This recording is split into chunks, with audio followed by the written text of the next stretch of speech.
继续 Braid 时空幻境的周年重制版，上一期2周目结束，现在应该是有3个存档，看看这个存档天空中是不是8颗星，是呢就没问题。然后从这一期开始嘛，后面就拿这个存档了，是吧？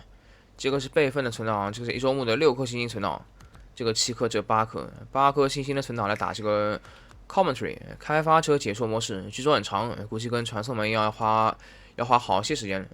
中间可以夹杂一些 speedrun 的挑战，跟这2个打完了是吧？这打完了也就只剩这2个了，这很快的。关键这个东西中间就随便找一期插这么一个 speedrun 就可以了。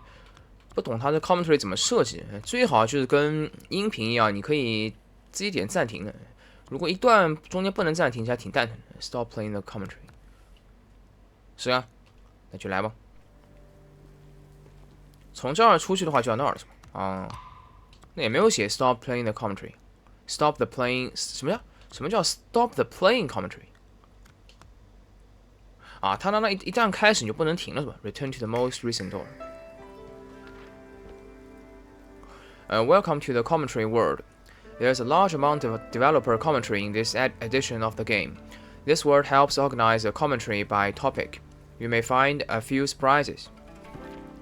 If you have not played Warning: If you have not played and finished Braid, turn back. This commentary will spoil the game. 啊，对，你刚进游戏就能看着 commentary。这个设计主要是因为当时的老版本是没有这个 commentary，所以已经玩过老版本但不想再打一遍这个高清重制版主线的玩家，只想打 commentary 的话，你打开就可以用了。而 speedrun 是不行的。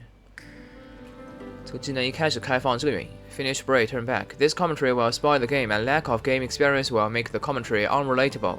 Please finish the game before proceeding. 怎么玩了呢？ Above this book is a sample commentary. Activate it to see how things go.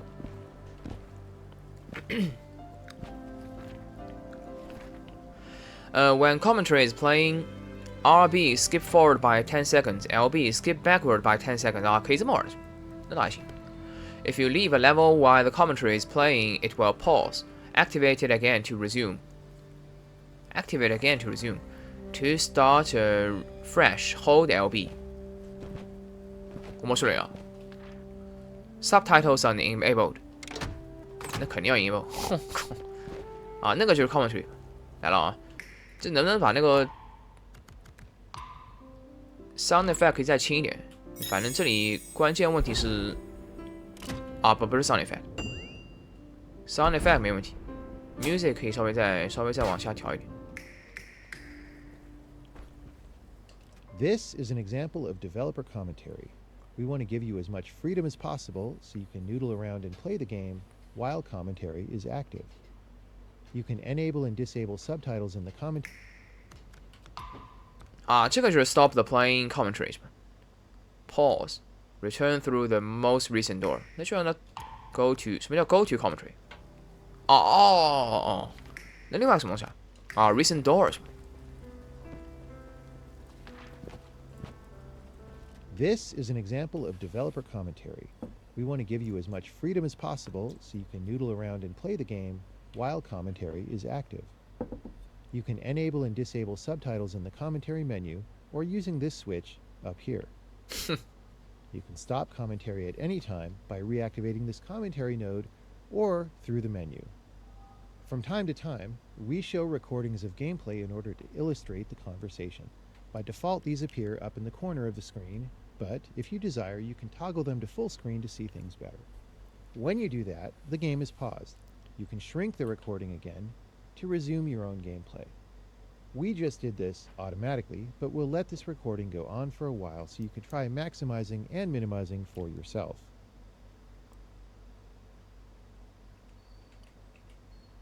Often there will be illustrations which are treated the same way. You can maximize them for best visibility or minimize them if you just want to play the game. When a commentary is done and you go on to the next one, the new illustrations appear in whichever mode you left the last commentary, maximized or minimized.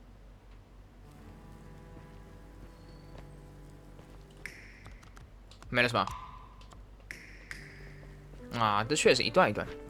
You will find doors that lead outward to commentary in the main game. Try this one. 还能再过去了。The Cloud Bridge. What?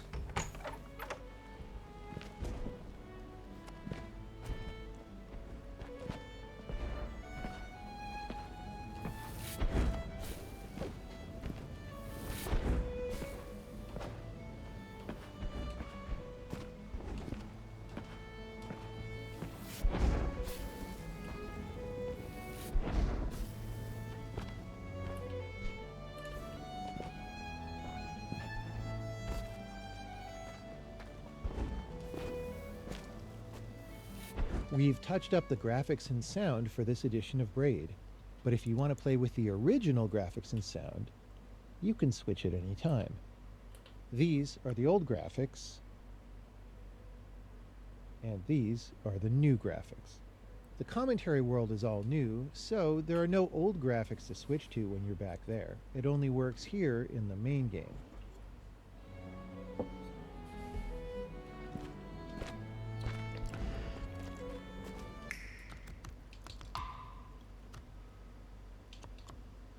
Return through the most recent door 什么东西？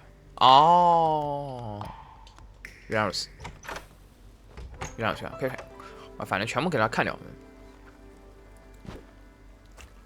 那个算刚开始，顶上有个门 ，Visuals Design， 那就按照这个，按这个顺序吧，从这里一点点下来，这干嘛呢？这个是要全部看完才能进去的。操，这10来个小时。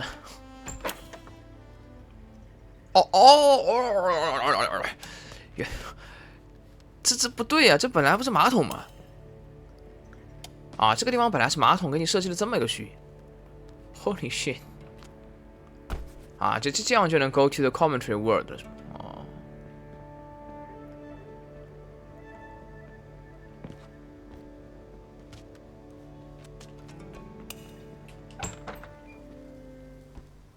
从那儿过去。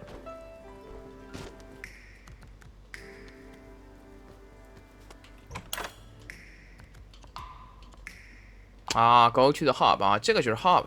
那从 design 开始。我去，这么多 monologues special topics 有这么多内容。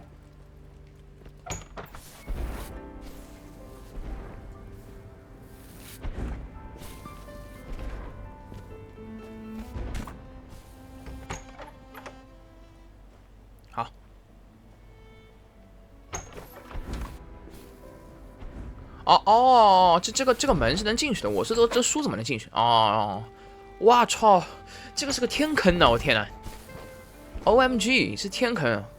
Initial design choices， 那这肯定不能走了，这个走到就出去了，是不是？而且你再也回不来了，是吗？是个可以回到这儿了。Go to the hub。现在难道所有的 commentary mode 已经解放了？那即便我从这样正常的进去，也能看到那个 commentary 吗？那怎么把 commentary 关掉 ？Subtitles on， 那还真有这样 commentary mode 就解放了，每一关都有这种事。这都行。Initial design choices. So, you want to design a video game. You're sitting down with a blank screen on your computer and just a vague idea. You want to make a platformer game with puzzles about rewinding time. In order to make anything, you need answers to some fundamental questions. It's a platformer. Who's the character? Human or some kind of animal mascot? How big is he? How fast does he move? What's the scale of the world? How big are levels horizontally and vertically? How much can you see on the screen at once? You can change your answers later, but before you can start building levels, you need an initial guess. And this initial guess is important because it determines how development is going to go. If you guess too wrong, you might never see the ideas that lead to the best version of your game because the territory you're exploring is too far from those ideas. Okay, anyway, we're making Braid. It's a puzzle platformer starring a human guy, and we want moving and jumping to feel good. What does that mean for the shape of the character? I knew based on experience playing other platformers that I wanted him to be fairly squat so that he would fit into a compact rectangle on the screen that was not too tall and thin. After some initial experimentation, I came up with the answer that the character should be around 2.5 heads tall. Adult humans tend to be between 7 and 8 heads tall, so this is much shorter. This convention of measuring characters in number of heads is something that illustrators have been using for a long time, and I'd become aware of it in some way or another. So I wanted a squat character, more like Mario from Super Mario Bros., and less like the humanish proportions of a classic game from my childhood, like Impossible Mission. Why did I want such a squat character? The reason is, you're trying to aim this shape through space to avoid obstacles and land on platforms and on top of moving monsters. When do you land and when do you miss? As a player, how do you aim your jump? If the character shape is too tall and thin, like adult natural human proportions, the segment between the feet is going to be narrow compared to the height of the character. And it's hard to aim this narrow segment precisely to target other objects in the game. The wider this segment is, the easier and more natural it is to hit things with it. If the character is very tall, he's going to bump his head a lot more on ceilings, which is bad. And if the baseline is pretty wide while he's tall, then he's going to take up an appreciable portion of the screen. His jump height will include so much of the screen that it limits what you can see at once, which makes puzzles harder. Also, if you're much taller than wide, it means a lot of the action of the game will involve hitting ledges from the side. 好，为什么这里突然有个 compact puzzles？ 啊，什么意思啊？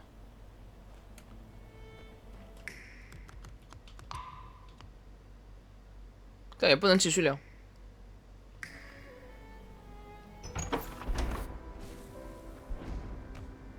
什么叫 compact puzzles？Design monologues。哎，这游戏机制我还没理解。No old graphics here. Alternative designs. 我操，这个也太长了嘛 ！Making exceptions to your own rules. 那这个是干嘛呢 ？Compact puzzles. 啊，这个是引申的是吧？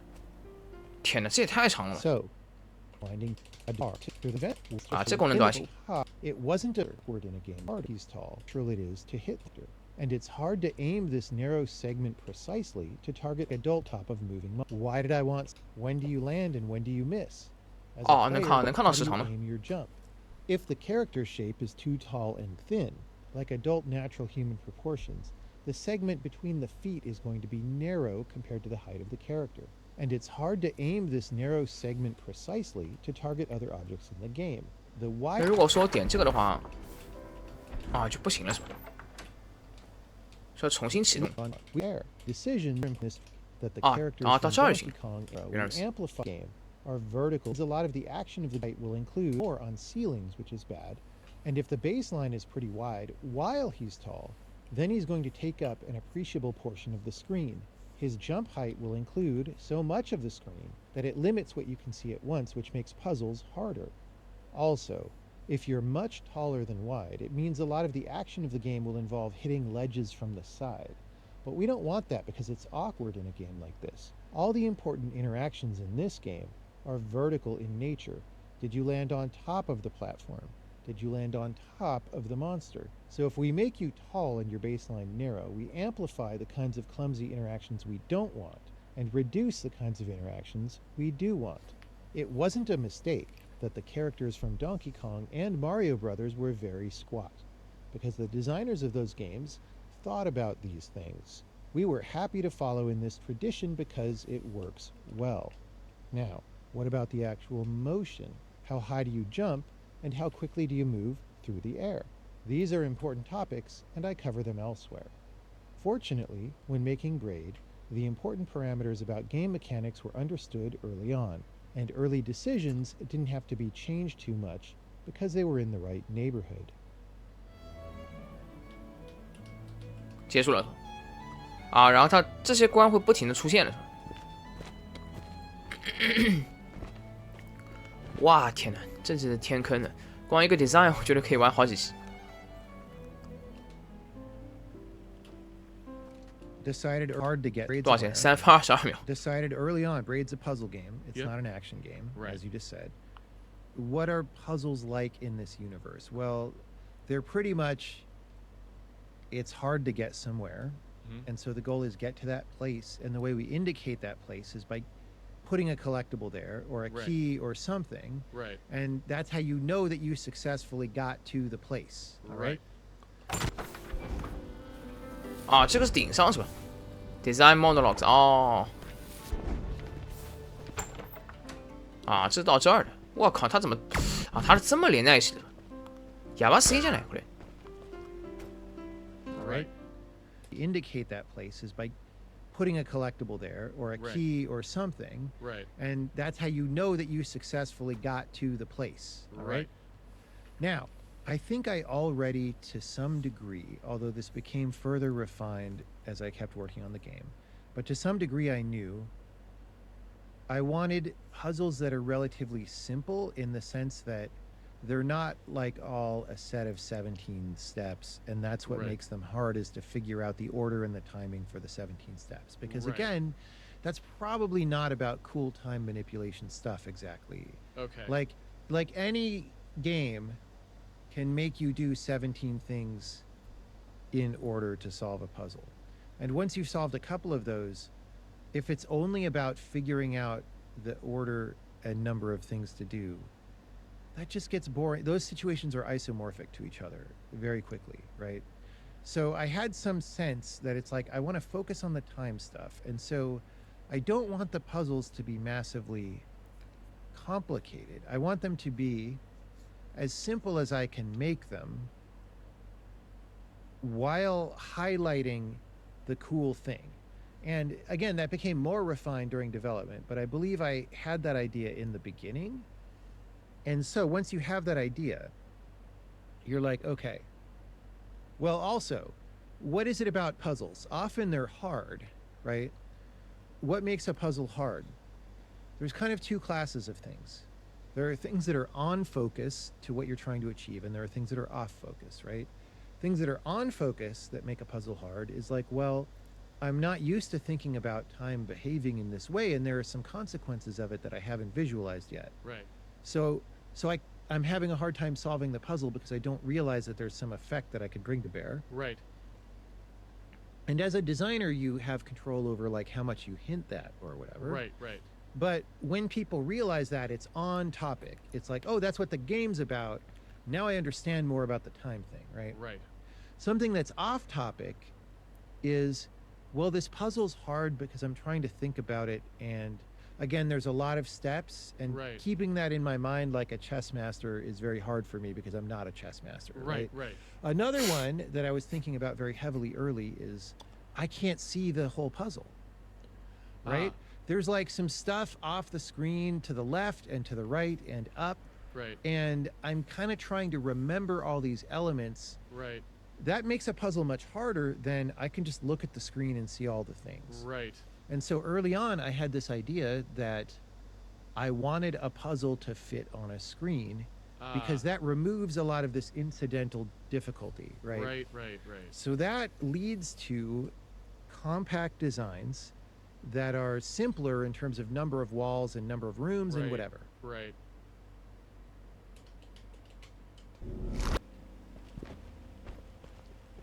The idea for this level is that you need to bounce off this monsters. This is an important. 5分15秒。 The idea for this level is that you need to bounce off this monster's head in order to get across this gap, but you probably killed the monster on the way up. So by the time you get to this platform here and can't figure out a way up, there is no longer a monster down there that you can see as a clue to what you should do. So the jump just seems plainly impossible. Suppose we're designing this level. How wide should we make this gap? This is an important decision with lots of nuances. Obviously, the gap needs to be wider than you can get just by jumping, because if it isn't, you can just jump across so there's no puzzle. How much wider should it be? One answer is barely wider, so that it feels like you could almost jump across, but can't quite. 这最恶 You 心。 might imagine this to be a way of teasing the player like, oh, you're so close. But there are problems with doing this. Firstly, as a designer, you have to always keep in mind that players don't know what you know. They're always at least a little more confused about everything. When they get to a level like this, they're not even sure there is a puzzle. If you give them a jump that they could almost make, the player's confusion is not going to be, Conclusion. aha, I cannot make the jump. This is a puzzle where I must figure out some other way across. Much more likely, he'll think, I almost made it. Maybe I jumped too early off that platform. Maybe if I run to the very edge and jump at the very last instant, I might be able to make it. And then this doesn't work, but the player knows his timing might still have been off, and this is an earlier level in the game, so he isn't super familiar with the timings and distances yet. So he'll try again and again, and maybe each try will take longer than you want, because even though rewind is in the game, it is quite common for people missing this jump to run all the way back to the left, climb the ladder, run to the right, and try again, because they aren't used to using rewind to correct non-deadly mistakes. So there would be some tedious attempts, and then the player is getting frustrated before starting to take seriously that there may be some other way to do it, and this starts things off on the wrong foot emotionally. Instead of a narrow gap, you might go for a super wide gap. Make the gap the maximum length you could travel by bouncing off the monster's head. You might think this would be good, because upon first sight, the player knows he just isn't going to jump that gap normally. Or even if he makes one jump attempt, that is certainly enough. He didn't come anywhere close to making it. So he won't have this frustrating experience of trying repeatedly that we just described. But maybe too much certainty is bad. There's not a whole lot you can do in this game. So maybe we're making the puzzle too obvious if the player knows on first sight he absolutely cannot jump that gap. Maybe the wide gap will attract so much attention that he will see the problem earlier, maybe much earlier, before he kills the important monster. But a bigger problem with a maximum wide gap is execution skill. Ignoring any idea of trying to get up to the ledge, it's already a bit hard just to jump down and hit the moving monster below. If the gap is extremely wide, you would need to perform that perfect jump when the monster is at exactly the maximal extent of your jump, which greatly limits the range of situations in which you can be successful, and timing must be very, very 这样的话，即便你思路对，你也过不去， You'd end up 就 in 很 a 难受了。 situation where a lot of players might be trying the right solution, but still miss the jump by quite a lot. What happens then? Remember, the player always knows much 这个是 less 星星的 than 感 you 觉。 do. He may conclude that this isn't the solution either, and then try to think of something else, and when no better idea comes, he may give up, because failure here looks a lot like failure in the case of, say, horizontally jumping with no monster. He just didn't succeed in getting onto the far ledge, but there's no real clarity of what went wrong, since the right answer is a mystery. Even if the player doesn't discount this solution, you've still made success in the puzzle highly contingent upon mastery of running and jumping, and tedious use of rewind to try again and again. And is this really what the game is about? Yes. What experience do you really want players to have? 星星就是这样的。 At the start of development, I didn't have a clear picture of all this, but as I worked on levels, I formulated clearly the idea that I want puzzles to be solvable mainly by understanding the core idea, with execution being relatively easy once you had that idea. 对，这是拼图， And once 拼 you 图是这 have 样。 the idea, you should know that the idea is Is right. and not be confused about it. 是的。 This is easier said than done. Because the game is based on action mechanics, sometimes it is hard to tune things to meet this ideal. But I tried, and this puzzle is one example. I sized this platform wide enough that you clearly can't make it in one jump, but close enough that very sloppy execution of a monster bounce is good enough. But this gap being on the shorter side of the spectrum between the two possibilities, I do think sometimes players jump repeatedly to try and cross it because it is not so wide as to dispel all doubt immediately. So maybe it should have been a little bit wider. 啰嗦确实有点啰嗦啊！当那个拼图那块东西，这里的光一旦消失，说明结束了。他一个人扯其实还可以，多一个人，刚刚那个人我甚至想称呼他为 right man， 只会说 right， 感觉在采访。这个说话的应该就是 designer。还好是有这个 subtitle， 否则听着听着你是要走神睡着的。 On these hunt levels, Having a HUD like this is just the kind of weird idea that could happen when you're sitting down to make a game and don't know what it is yet. HUD 什么 What are some fun things I could do in a game with 3 level? Having a HUD like this is monsters kind of weird to kill all of them for some reason to unlock a gate, and then this is what it is yet. 他这个是前进5秒还是前进？ Hunt levels. 好 Having 奇 a 怪。 HUD like this is just the kind of weird idea that could happen when you're sitting down to make a game and don't know what it is yet. What are some fun things I could do in a game with Rewind? Well, what if there are some monsters and you have to kill all of them for some reason to unlock a gate, and then this is challenging in some way and you can rewind when you get it wrong? At the time this idea was formed, there was not that much else in the game yet, but as I continued designing, I found I was able to generate a lot of interesting situations just heads-up using the display. rules of time behavior with the basic objects in the game, like the monster, the claw, and so forth. And that's good, because introducing special objectives like Hunt that don't have anything to do with the way time behaves is pretty messy design-wise, because why add more ideas than you need? And it dilutes the strength of the game. Because if the game is supposed to be about manipulating time, what are all these ideas that are not really about time at all? I gravitated toward the cleaner, better kind of design as I proceeded, and the game became clearly structured as a set of worlds where rules are consistent across each world. So, whereas these hunt levels seemed fine in the beginning, in the final game, they're pretty weird. If I had been exercising a great deal of design discipline, I might have removed the hunt levels completely. But I didn't, because I liked them, and I liked the little spark of random creativity that they represented. Also, the reprise of Hunt in World 4 brings an elaboration that is really unique and interesting, and is very much about the rules of time, which makes it a great contribution to the core of the game. I think it is one of the best levels in the game. If I had never come up with the World 4 Hunt idea, and it had just been the World 2 version, I would have been much more likely to cut it from the game, but the full set of level and reprise was just too good. But I did take steps to further integrate the monster hunting and make it seem less arbitrary. In early versions of the game, there was just the HUD with no gate or puzzle piece, and when you hunted down all the monsters, it would just let you go to the next level. But to make the activity seem more like something happening in the world that's consistent with the rest of the game, and not just a constraint imposed by some immaterial HUD, I made a type of gate that was activated by monsters instead of keys, and the monsters are drawn on the gate too and get crossed off every time you kill them. Once this was in, it was kind of redundant to show the monster tally both on the gate and the HUD, but the gate is pretty small, so it helps to have the HUD remain as a bigger display that's easier to read. 啊，这个是 hard。 And also, yeah, I still like this idea of having a weird, quirky, mission-based HUD popping up. I didn't want to get rid of it. It was charming. Even though the gate kind of integrates the monster hunting idea with the world, from a game design standpoint, it is still weird to have a specific kind of gate that only shows up in one level. It's even weirder than having the HUD. At least the lair levels also have a HUD, 啊 but no other level in the game has a monster counting gate. If I were to redesign this level to try to be more consistent with the rest of the game, I would maybe just give each monster a key, and there'd 然后 be 一 6 堆门 gates 是吗？ at the top of the level, and you have to open them all.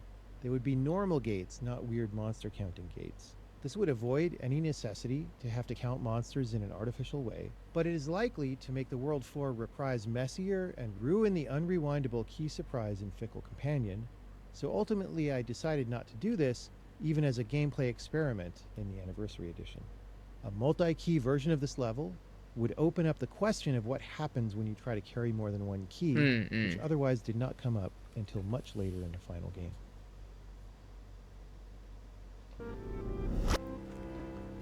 我操，这还有连接的是吗 ？Hunt Reprise， 这些其实就传送门了，它能帮你传送到另外的这些关。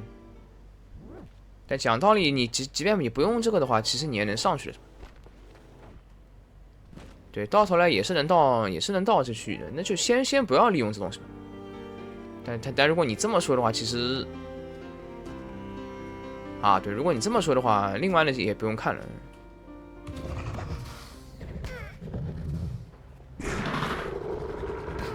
啊，这个没事儿的，哎，这块是没有判定，还真是。ここはやっぱ何もないのか。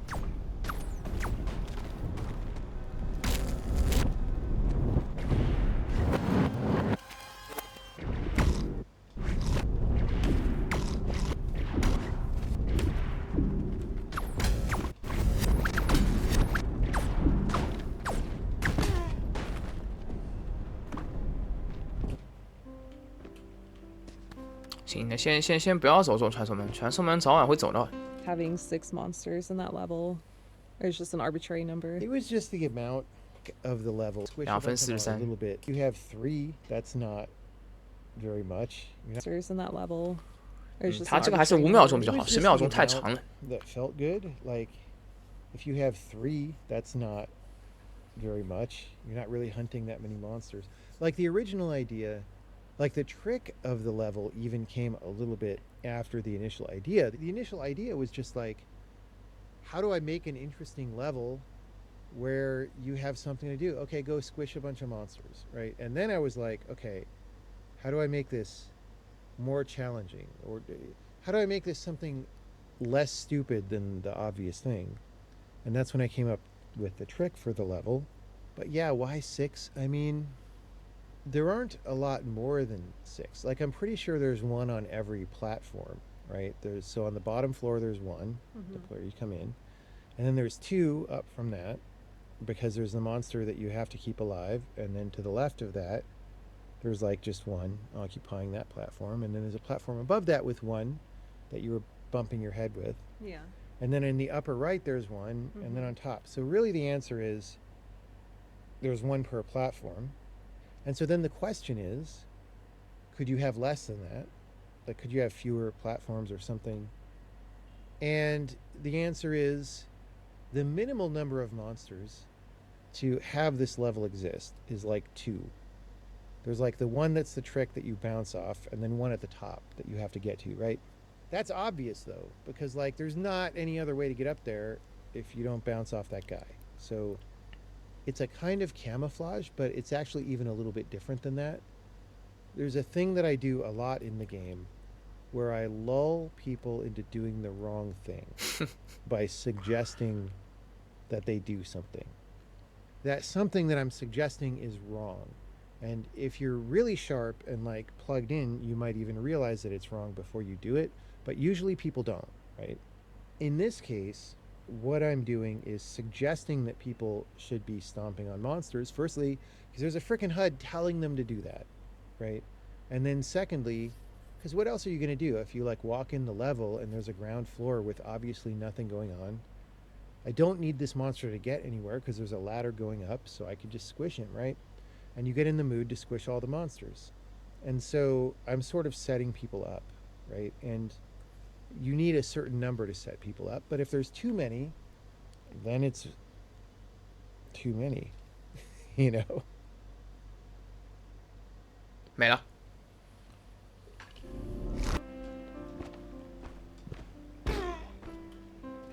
Yeah, why 6? 啊，这确实不长。 Do it, do that. And you need a certain number to set people up, but if there's too many, then it's too many, you know? 那先不要走这种传送门嘛，所以顶上的传送门我估计应该到头来都是能走到的，是吧？比如说这个 Boss HUD， 啊，这关好像没有，这关好像没有别的门可以回去的，啊，还有这种事情呢，啊，可厉害可厉害，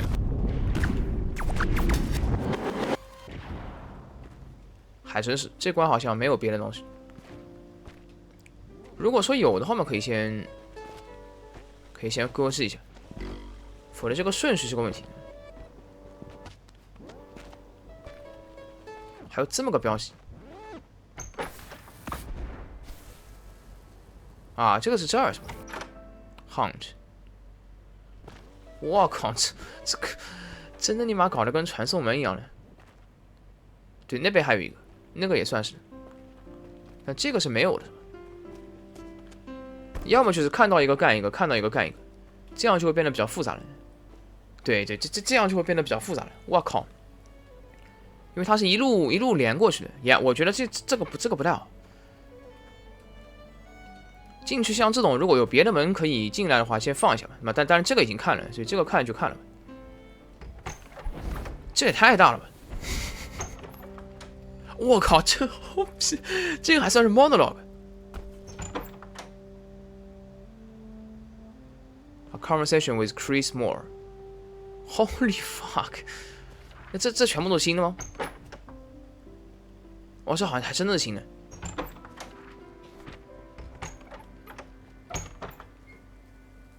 啊，其实这个文本量就挺额外的，你只能一点点看了，一共是5个章节是吗 ？Design, Programming, Playthrough, Sound and Music, Visuals。上来先是 Design, Monologues, Especially in Good Topics。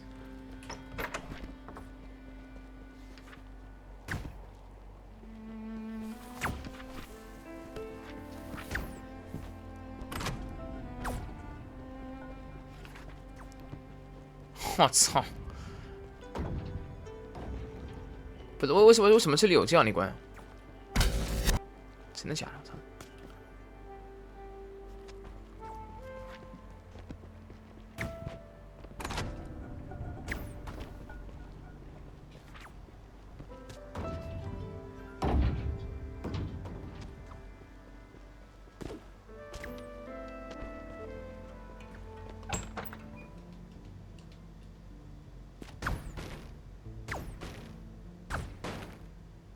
原来是新的关是吧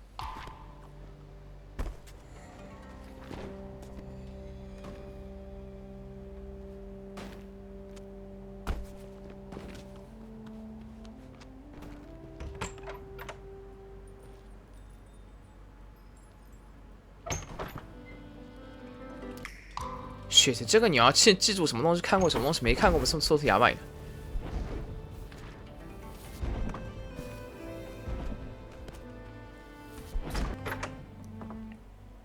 可能可以拿看那个牙买，行，先打转。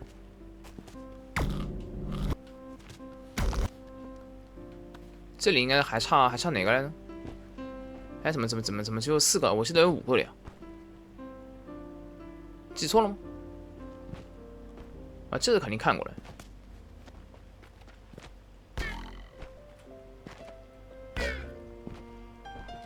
这个是那个跟一个女的交流。Having 就没了是吧？2分43。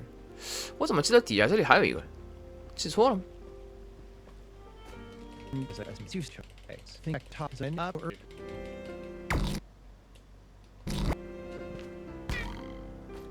That has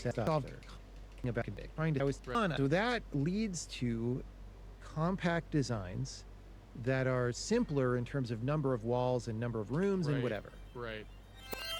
看这个就是 right man 啊，就4个是吧？啊，这 hunter phrase 我才是感觉到麻子。先把这个 boss HD 看了。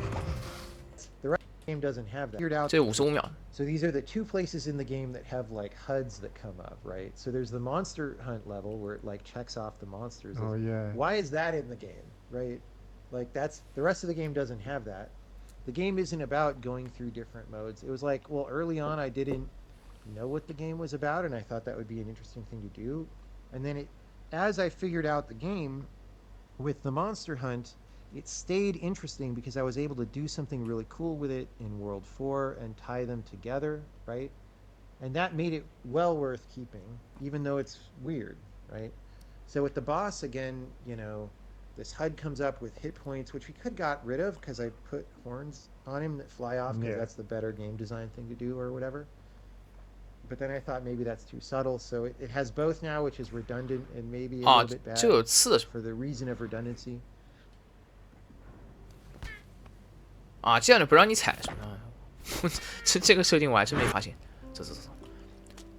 这样的话，这个就算可以了是吧？不考虑那个，居然这样就可以 back 了。Hunter phrase 先等于呢 ，reprise 先等于呢 ，jump height， 怎么还是一样？You said that in this game, the jumps are much shorter than Mario jumps. Yes. And 啊，这有什么区别吗？我操！ You said that in this game, the jumps are much. 看一下多少钱？6分24，我 You 靠！ said that in this game, the jumps are much shorter than Mario jumps. Yes. And that is not an accident, apparently. So why is this the case? Lots of reasons. So it's over-determined, as we say, which means that even if you got rid of some of these, it would still be correct for the rest of them. Okay, so you really in Braid, for many reasons, want Yes, these jumps I will. to be I will short. start listing reasons. Okay. as part of the framing, could you also say, how did this come about? Like, did you just throw in a value at first and then it got refined over time, or like is there any also like procedural aspect? Yeah. You not really remember. Well, so to lay down the ideas, Yeah. there's this initial fundamental question, Yeah. which is, how does jumping even work mechanically? Yeah. Do you press the button and just a jump goes? Right. Or do you hold the button and you like jump higher Right. as long as you hold it? Which is how Super Mario Brothers works, Right. and Right. was considered to be an innovation at that time that made it a lot more friendly and playable. Like if you go back and play like Lode Runner or whatever, I think Lode Runner had jumping, but whatever, you know, all these old Well, platformer games that had jumping. Even Donkey Kong, I think it just goes a prescribed height. Yes. There's no. Is there air control in Donkey Kong? There might not A be air little control, bit, but I don't maybe, remember. but It might just be either you jump up or you jump sideways. I'm not sure, but it only Yeah. always went the same height. But jumping was very limited for a long time, and so the Super Mario Brothers jump is both much more controllable, both in terms Yeah. of like holding the button Yeah. to control height and air control. Yes. Right. And it's also just really big. Like it goes up a large portion of the screen, Yes. which is good if you want to give players a lot of freedom about where to go or what Mhm. to try. All Mhm. these are good things. Mhm. And the more control you give them over the jump, the more they have like recovery from slightly not doing the right thing, which Right. means your levels can actually be harder and people can deal with them. Like you can throw more at them and people can deal with them. So these Yeah. are all good design decisions in the context of that game. Right. Now, again, the problem is people look at that and say, oh, therefore, these are good design decisions, period. Right. Right. And that is not how it works. Right. Right. So, okay, Braid, different game. Right. Firstly, I wanted the base rule set to be simple. Right. I didn't want you to be solving a lot of puzzles with the base rule set, Right. because then we're taking up space that would be used by the time stuff or just muddying it. Right. Like if, okay, there are a lot of things in Braid which are of the form, here's a gap that's too wide to jump. Right. Clearly you need to get across it. Right. How do you do that? Right. And that's already kind of an ambiguous situation. Like if you throw that at a player, they're going to try to jump across the gap a Yes, little bit, yes. even if it's way too far, right? So that's problem number one. Especially if Um, they have rewind. Right. Now, if you give them a tool whereby by holding the button more or less, they can jump further or less far, that makes all of those situations both harder for you to design because you have to make it so that the really far jump not only Right. can't cross the gap, but obviously can't cross the gap Right. because it has to be clear to people that they shouldn't be trying to do that. Right. And you're muddying the situation for the player because any situation they're in, they're like, what are the tools that I have to solve this puzzle with? And one of the tools is always going to be the jump button. And that's true in Braid too, but the jump button in Braid does one very simple, well-defined thing. And the less simple and the less well-defined it is, just the less clear in any context that it is to the player whether it's part of the right answer. That's Yeah. like how you figure out puzzles is you maybe put forth propositions in some way, like maybe it's this, Right. maybe it's that, and some of those you can discount right away, like, Right. oh yeah, clearly no, because I can't jump that far. And, Right. Right. and the less clear you make that, the harder you make the general puzzle solving process Right. across the entire game, Yeah. right? So for example, also there's a little bit of momentum on the Braid character movement. There's some speed up and there's a much faster like slow down to stop because you don't want to feel like you're skidding on ice all the time, right? Having no momentum feels really bad. It feels like a crappy indie game, right? Having a lot of momentum, it starts to be a factor in puzzle solving. Like if I already start running before I throw the switch, I can get to the target place Right. sooner Right. than if I throw the switch and then start running. And that's the kind of thing I don't want that in the solution Oh. space of this game ever. Right. I Right. don't want a puzzle where you solve it by already being running when you throw the switch because that's not about time. That's about like your running mechanics, right? Right. And so all of the design of the player mechanics was about this, right? It was about pre-curating it. Before I even know what all the puzzles are going to be Right. exactly, it's about pre-curating it to be simple and not to cause problems. Okay, that's number one. Right. And so basically all of that stuff you just said, it's very clear. It's like, okay, in Braid, the goal is not really to replicate any of the gameplay from Super Mario Brothers. Super Mario Brothers is about doing these action puzzle sequences where giving players really interesting controls is part of creating the richness of that space. Yes. In Braid, the idea is you're supposed to be logically kind of like figuring out what is the correct sequence of events here, not sitting around spending a lot of time figuring out just how to do the air control to like go up through the thing or something like that. So these design decisions are basically have to be different in Braid because the type of thing the player is supposed to be doing is just drastically different. Yeah, and like the conceptual focus of the game is in a totally different place, right? Yeah. And you need, as a designer, to be maintaining that at all times. Okay. 接了， You said that You games that full green, yes. which more and like makes 6分24秒给牙慢。 And so Mario, the rich spending a lot of have to be totally different place, right? Yeah. And you need, as a designer, to be maintaining that at all times. Okay. 它这个确实是有惯性的。跑跳如果没有惯性，直接停下来，它是稍微有一点惯性的。对，空中如果松掉，它也会跳过 The 去。 idea for this level, figure out 多 a 长 way out. 5 The 分15 idea for this level is that you need to bounce off this monster's 啊， head. 这一样的是吧？ Work maybe investing into it up this is real idea. The idea is 啊， hard 这需要 work 点激励。 So make possibilities. I do think sometimes players jump repeatedly to try and cross it because it is not so wide as to dispel all doubt immediately. So maybe it should have been a little bit wider. A little bit wider， Having 6 monsters. 啊，是一样。 I mean, above, right? That you anywhere because a certain number to set people up. But if there's too many, then it's Too many， too many. fuck you。这个也是一样的是吧？ So these are the two game doesn't. I figured out the mates for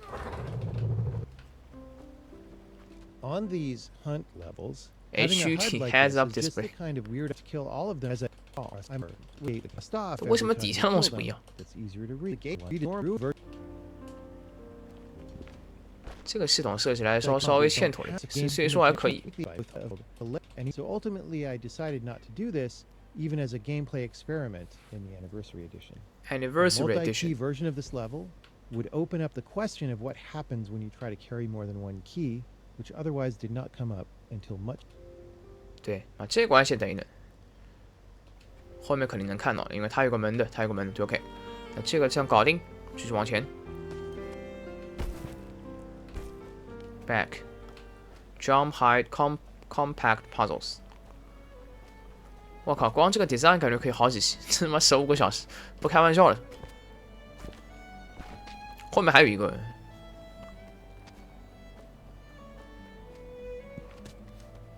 差不多一起搞1个小时吧。这个能不听着睡着，倒也很厉害。还好是偏口语化，没有太多的这个黑话。大家话讲的那个，话痨是有点话痨。就点开了大概4倍的采访内容，全部都给你讨论了。先看时间，2分40。 There's something about the sound effects when you pick up puzzle pieces that many people probably don't notice. 啊，就没了是 There 吧？ are different sound effects for different puzzle pieces. 是吗？ Games of Braid's era, like many games today, would play a condescending sound when you get to a collectible that says something like, "Hey, congratulations! You should feel really good about what you just did. You solved a puzzle. Good job." I hold great disdain for games that give you big ego-inflating fireworks shows just for finishing simple tutorial levels. So I didn't want the puzzle pieces to be anything like that. But there should be a sound that is significant because success should be acknowledged, and the collection of a puzzle piece is an important change in gameplay state. For a long time, I felt that I wanted the attitude of the sound effect to be kind of neutral. Neutral. Acknowledging that you did something that you could consider pretty good and it's probably significant, but not blowing it out of proportion or trying to stroke your ego. Things that are simple should be treated like they're simple, and things that are complex should be treated like they're complex. During the last year of development, in keeping with the theme that arose with the flags and with the ending of the game, it occurred to me that more ambiguity could be added into these puzzle piece sounds. They can indicate that you're making progress, but maybe that progress is not so positive. So I asked Harry Mack, who was working on sounds at the time, to come up with something reminiscent of happy casual game sound effects, but that felt uneasy and foreboding. There are 6 different effects because if I don't want to be like a condescending game, I want the magnitude of the sound effect to match the magnitude of the achievement. It's very easy to get the puzzle pieces in the beginning, so they should not have big sound effects. But puzzles that took a great deal of effort to get should not have tiny sound effects. I decided to break the sounds into 6 difficulty levels. I judged the difficulty of each puzzle piece and assigned the appropriate effect. Here are the 6 puzzle piece sound effects. 哦，好像还真的不一样的。对，后面会有这个沉重的声音的。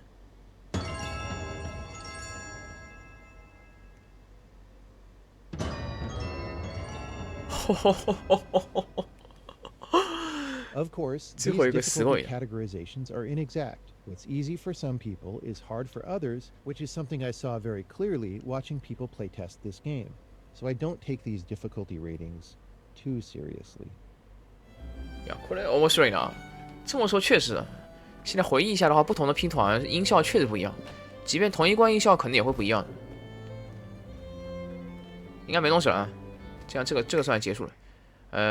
看我这儿是吧？那下一个往这儿走，这还有多少东西 ？The absence of a splash screen, ensuring that we are 好烦啊这。Ensuring we are oriented toward players with a healthy attitude. 紧张。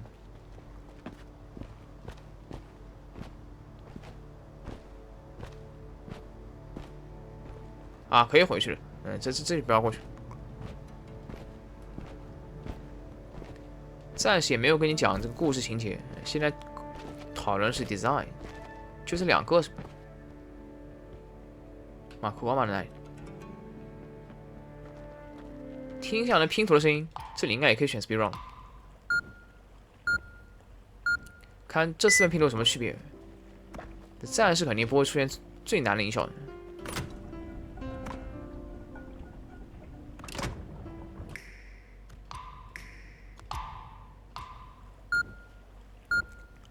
把这2个看完，就差不多可以结了。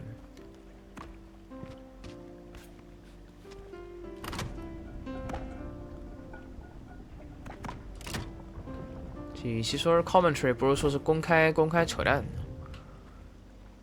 花天酒地的扯。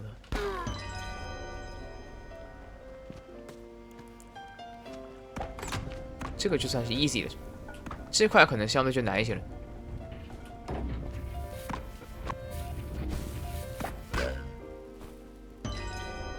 啊，确实音效跟刚刚不一样。这可能有4到5了是吧？啊，这片就很简单了是吧？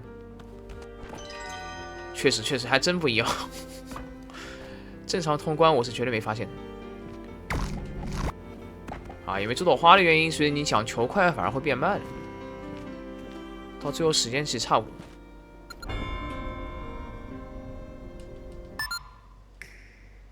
还真不一样。怎么跑这儿来了？commentary 没了，可以。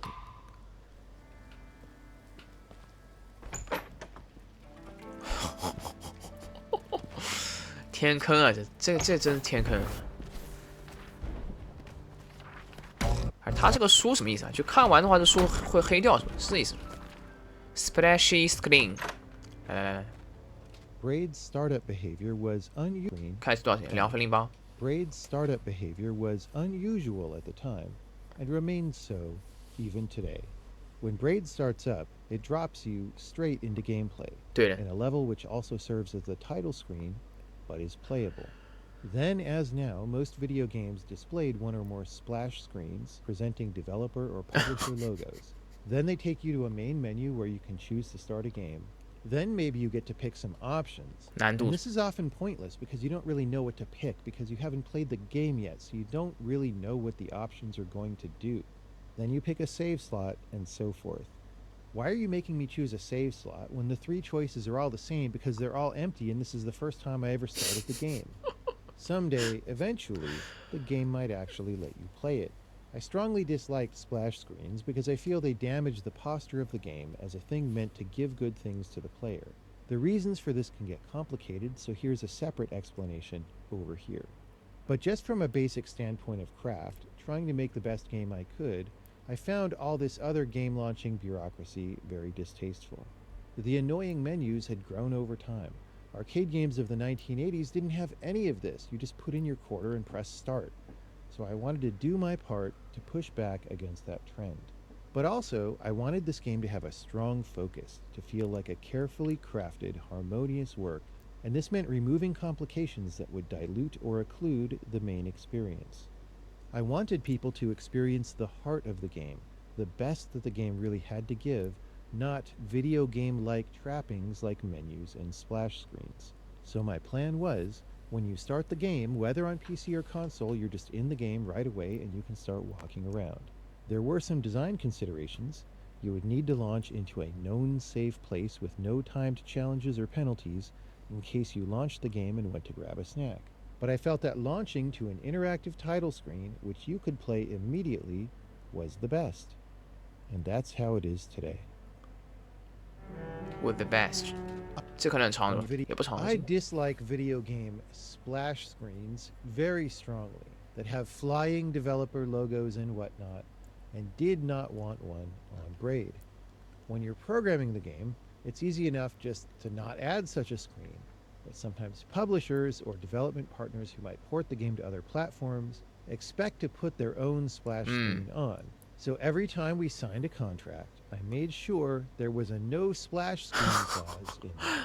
大厂一般都有这个 Why。do I dislike splash screens so much? Well, when designing Braid, I was working hard to give the very best experience to the player that I could, and splash screens do the opposite. They try to extract resources from the player because they're saying, hey, player, while I have you captive here, as the game starts up, I'm going to advertise to you to attempt to implant the name and logo of my company into your brain. We know what the player wants to do. He just wants to play the game, but we're Okay. not letting him do that yet because our advertisement comes first, even though he already paid for the game.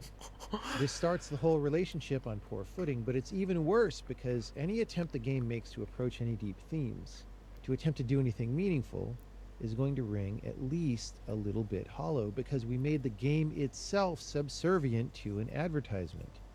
So the game can't really be that important. The splash screen disrespects the game that comes after it, and it disrespects video games as an art form. It says, this so-called art form is really just a vehicle for companies that want to make money. Since one of my priorities in making Braid was to show that games can be treated as an artistic medium without reservation, I was very sensitive to this kind of issue. Now, hey, I admit that I feel more strongly about this than just about anyone, in such a way that most people probably don't even know what I'm talking about.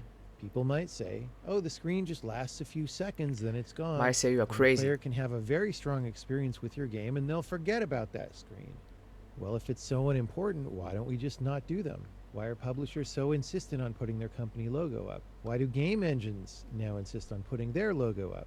I believe that any developer who cares deeply about their game and the way the game is experienced should grate at the appearance of such a screen. But today, almost all developers put these screens on their games without even thinking. This shows how messed up our collective judgment is societally. In my opinion, In my opinion， even if you don't agree with my rather strong stance on this subject, it should be clear that, at best, these screens just slow down loading and add another layer of bureaucracy before the player can get into the game. All for something that players don't even want and don't care about. 这个基本同意，能看得出来这个游戏的作者很有想法，而他的表达方式，包括他设计的游戏的方式，很多地方的设计，包括我觉得这个跳跃还是很鬼畜的 ，speed run 的设计嘛，到时候可能会讨论到。就典型的，这是我觉得这件事情应该这么做的看法，这是我的看法。至于你怎么看不是很重要，他基本想表达的大概就这意思，很有想法，还是挺有意思的。说的有道理，不知不觉你已经觉得这种什么 logo 是很正常的事情，但仔细一想，这 logo 真的有必要吗？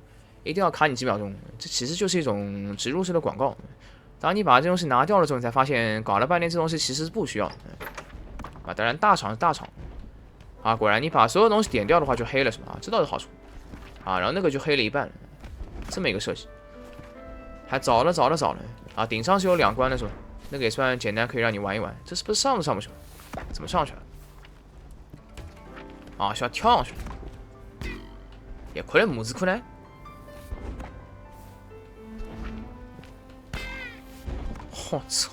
我操！原来如此。操！この操作そもそも難くてやばい。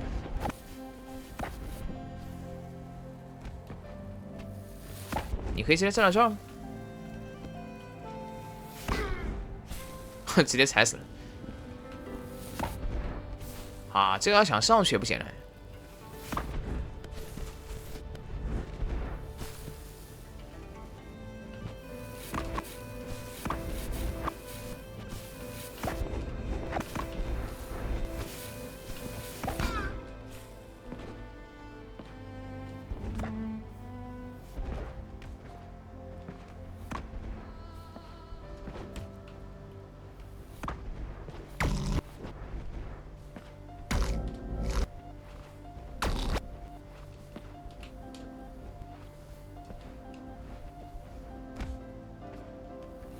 它这周期性的，对周期性的。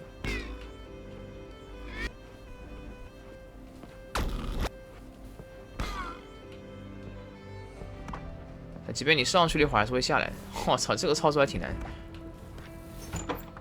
啊，就这儿是吧？这样告诉你大概看了一部分是吧？这么个意思。可以。这样的话，下一期继续体验，从这儿可以进去。啊，从这儿进去。Design Programming Playthrough， 每个门不一样吗？啊 ，Visual 放了幅画是吗？然后这地方放了台电脑，怪不得。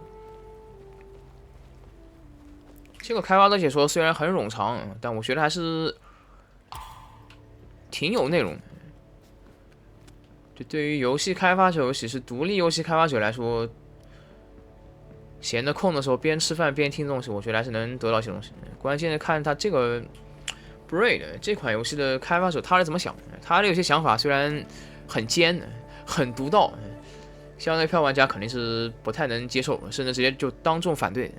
但是你要承认他的这个想法，独到的见解还是有参考的价值。OK， 这是开发者解说第一波，我估计10来波、20期都有可能，慢慢看吧。